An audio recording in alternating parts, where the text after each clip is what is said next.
My name is Peter Gøtzsche. I'm a director of the Nordic Cochrane Center in Copenhagen and professor of research design and analysis at the University of Copenhagen. 2 years ago, I found out that our prescription drugs are the third leading cause of death after heart disease and cancer. Our drugs kill around 200,000 people in America every year, and half of these people die while they do what their doctors told them. So they die because of the side effects. The other half die because of errors.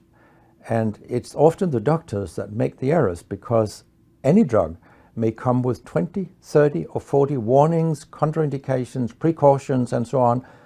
No doctor in the world knows about all this.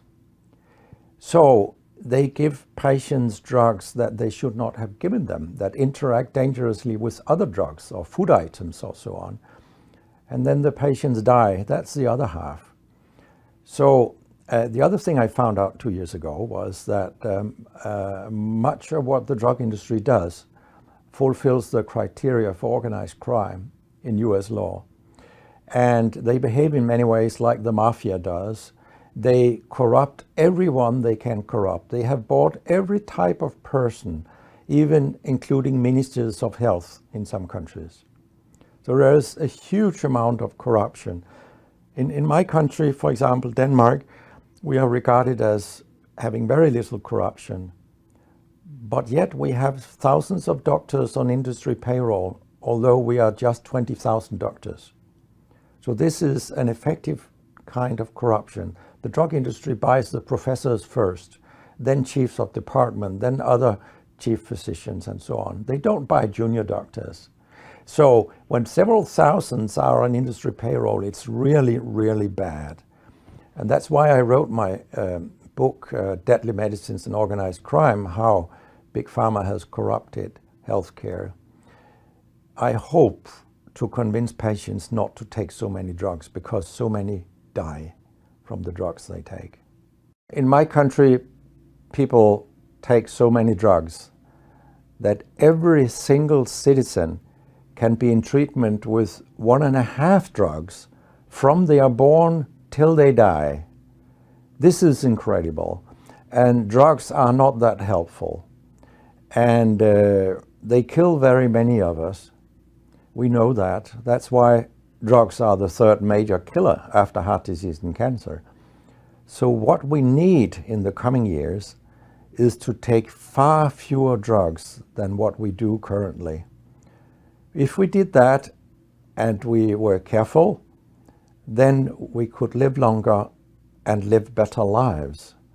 Because drugs have many side effects, and patients often don't realize that when they become worse, that it could be a side effect of the drug, which they continue taking because that's what their doctors tell them.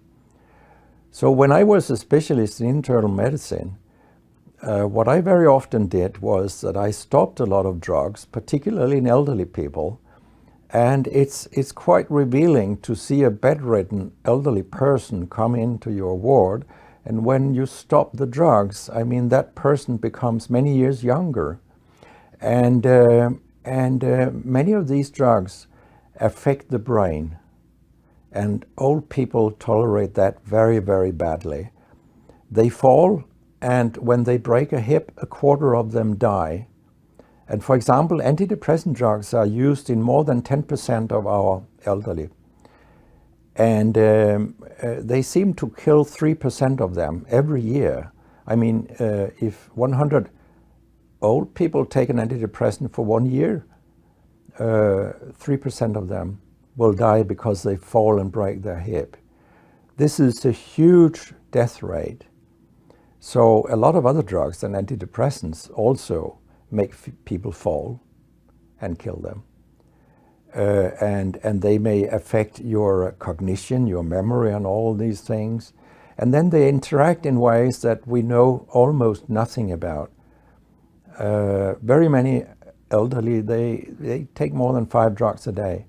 And we actually don't know how these drugs interact with each other.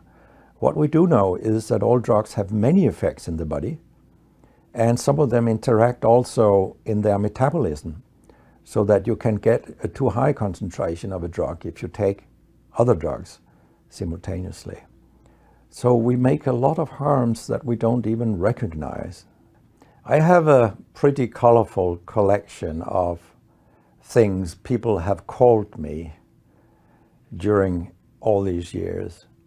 And sometimes journalists have asked me, why do you always look up controversy? And my reply is, I don't. Controversy looks me up, because it's not popular to tell the truth in healthcare. You will get a lot of enemies, because a lot of people make money on false premises, doctors and industry alike.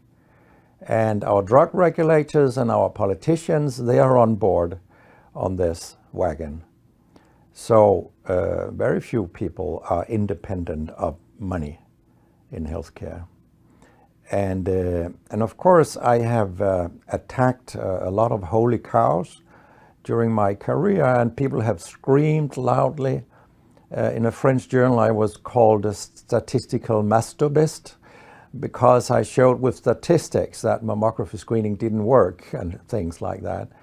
And I was even accused of scientific misconduct by the Association of the Danish Pharmaceutical Industry, which was completely ludicrous. It was harassment from beginning to end. They came with vague arguments that we cannot recognize the conclusions in your study.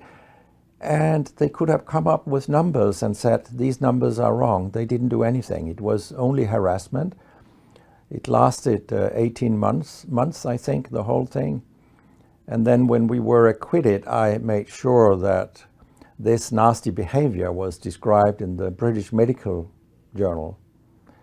So after that, they haven't come so much after me, the Danish drug industry. And when my book about organized crime came out, they just lied about it, as they always do. That my examples were old, they went back 90 years and so on. But, you know, where I demonstrate that what the 10 biggest companies do is organized crime. These examples, they were from within the last 10 to 15 years. That's not old examples. And the crimes have increased, because when crime pays, you will have more crime. That's how capitalism works.